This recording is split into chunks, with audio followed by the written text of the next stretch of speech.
बुद्धलाई चाहिँ हामीले फोटोहरू हामी अघि सारिरहेका छौँ। त्यो चाहिँ हाम्रो पुर्खालाई एउटा श्रद्धा गर्ने कुरा हो है। बुद्धलाई श्रद्धा गर्नु बित्तिकै सङ्गठनले बुद्ध धर्म अगालेको कदापि होइन। यो कुरामा चाहिँ तपाईँहरू अलिकति सचेत हुनुहोला।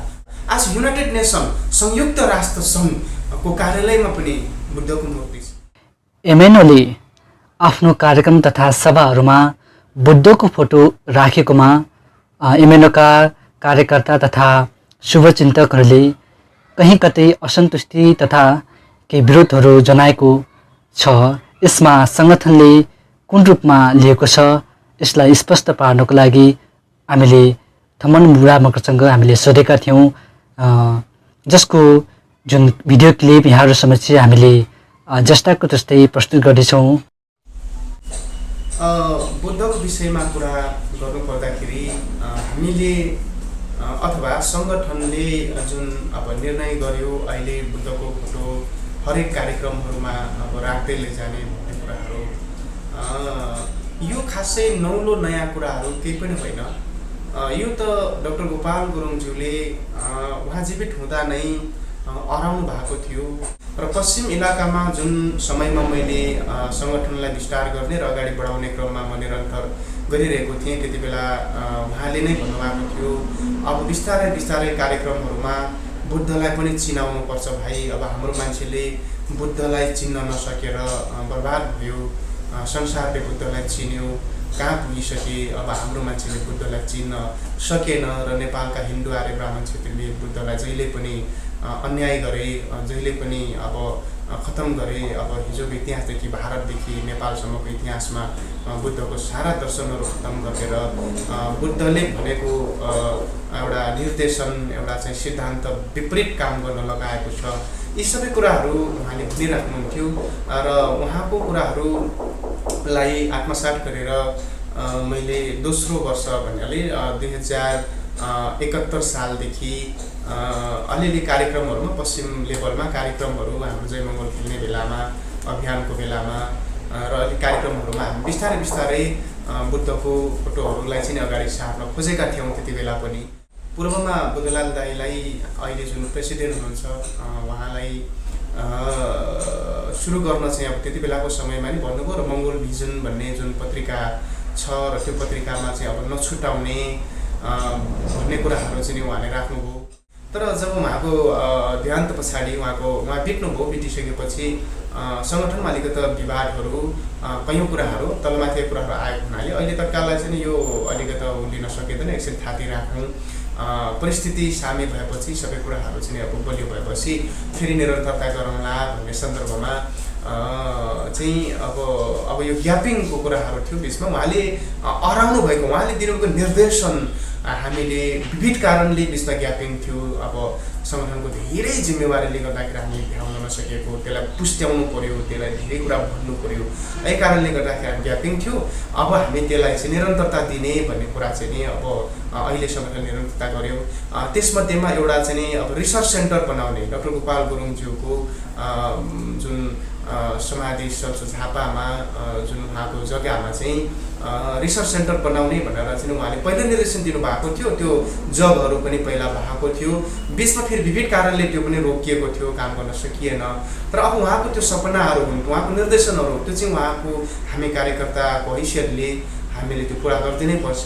त्यस कारणले हामीले उहाँको त्यो रिसर्च सेन्टरलाई पनि निरन्तरता दिने उद्घोष गरिसकेका छौँ। त्यसको पनि काम निरन्तर चलिरहेको छ र अर्को यो बुद्धको फोटोलाई पनि अघि सार्नुपर्ने अब भन्ने कुराहरू पनि अब हामी निरन्तर गर्दै आएका छौँ। यो कुनै नौलो कुरा होइन।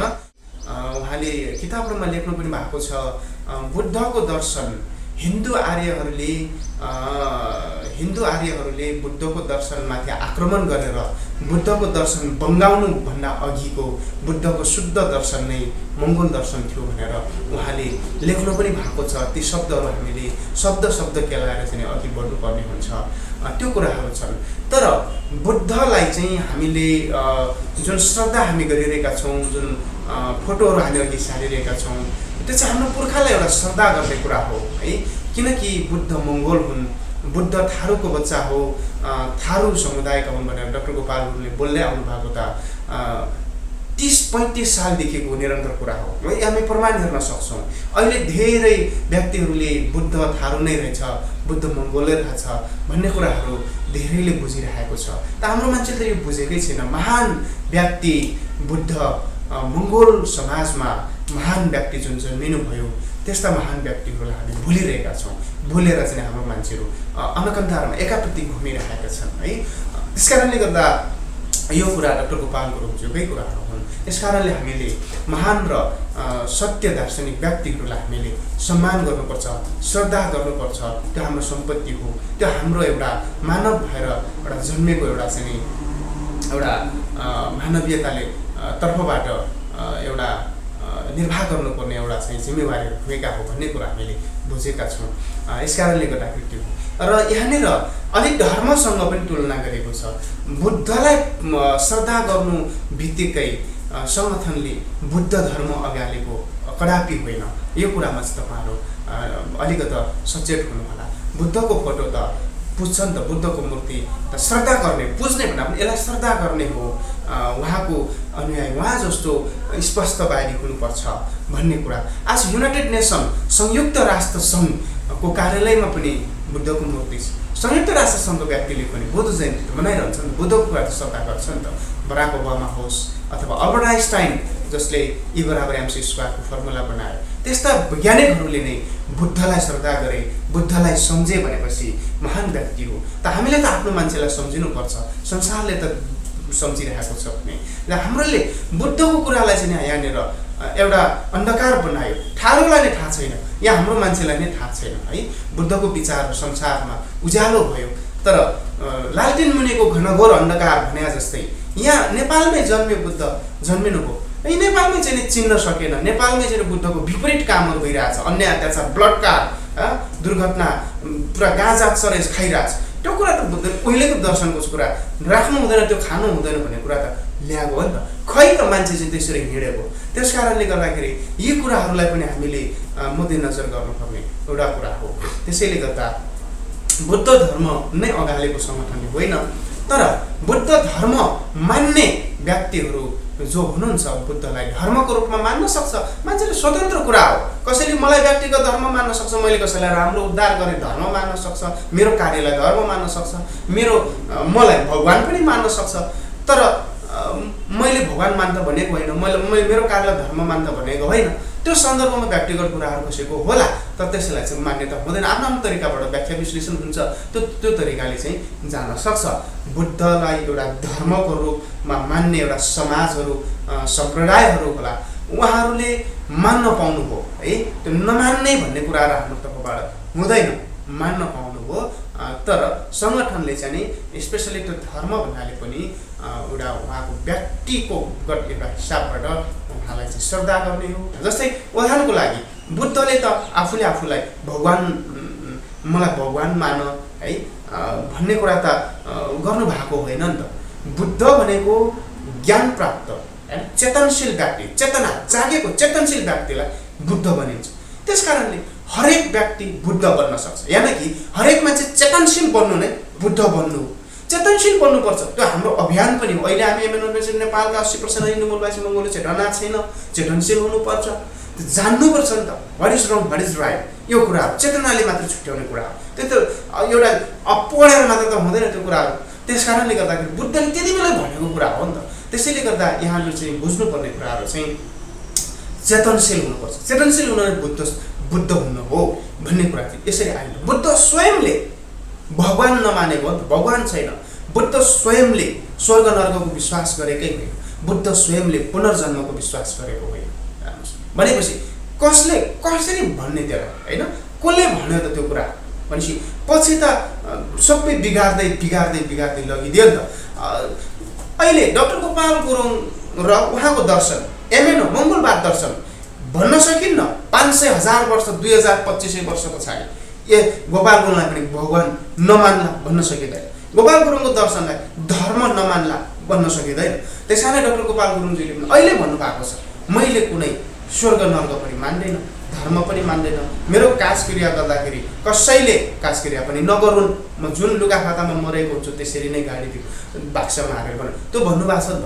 त्यस कारणले गर्दा यहाँहरूले चाहिँ यो कुराहरू बुझिदिनुहोस् र डाक्टर गोपाल गुरुङज्यूको किताबहरू चाहिँ यहाँहरूले असाध्यै अध्ययन गर्नुपर्छ।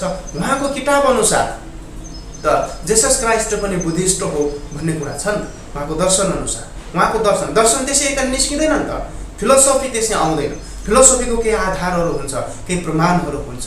उहाँको दर्शन अनुसार मक्का मदिना बुद्ध गाना हो है, क्राइस्ट पनि बुद्धिस्ट नै हो, नागामादी थियो उहाँको नाम भन्ने कुरा त दर्शनमा आइराखेको छ नि त। कसले कति पढ्यो कसरी बुझ्यो त्यो उसको कुरा होला, तर पनि सत्यको कुरा सत्य नै बोल्नुपर्छ र त्यो कुरा अगाडि बढाउनै पर्छ भन्ने कुराहरू चाहिँ यसरी आएको छ। त्यसो भन्दैमा चाहिँ यहाँहरूले कुनै धर्मको विरोध, कसैले धर्म मान्दैछ त्यो विरोध गरेको पनि हामी होइनौँ, तर एज इट इज कुराहरूलाई चाहिँ सत्य कुराहरूलाई अघि बढाउनुपर्छ।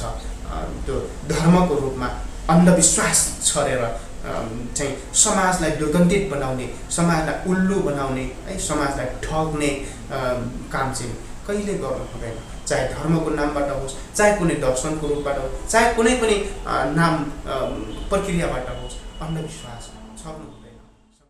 डाक्टर गोपाल गुरुङज्यूको दर्शन मङ्गलबार दर्शन, उहाँको विचारधारा अथवा यो सिद्धान्त लोकतन्त्र धर्मनिरपेक्ष र क्रान्तिकारीको सिद्धान्त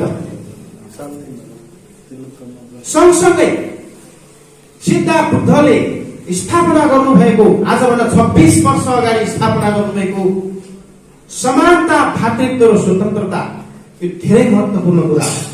किन बाहुन क्षेत्रीहरूले बुद्धको देश भनेर डाक थाप्छन् संसारमा, बुद्धलाई अगाडि सारेर यो भिख माग्छन्, तर बुद्धको झन्डा बाहुन क्षेत्रीले किन घरमा राख्न सक्दैन? 1997 मा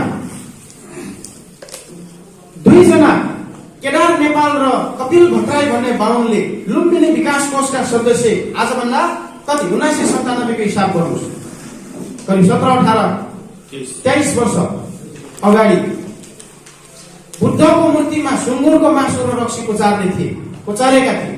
त्यो त प्रमाण छ, डाक्टर गोपाल गुरुङले लेख्नु भएको छ। बुद्धिस्टहरूलाई राणाले कसरी नष्ट गर्यो, त्यो पनि अझ थेरवादी बुद्धिस्टलाई। फेरि बुद्धलाई खतम गर्न उनीहरूले 18 वटा फ्ल्याग गर्यो। अझै पनि महायान, वज्रयान, हिनायान भन्ने अझै डिभाइड एन्ड रुल। त्यो कसरी ल्याए?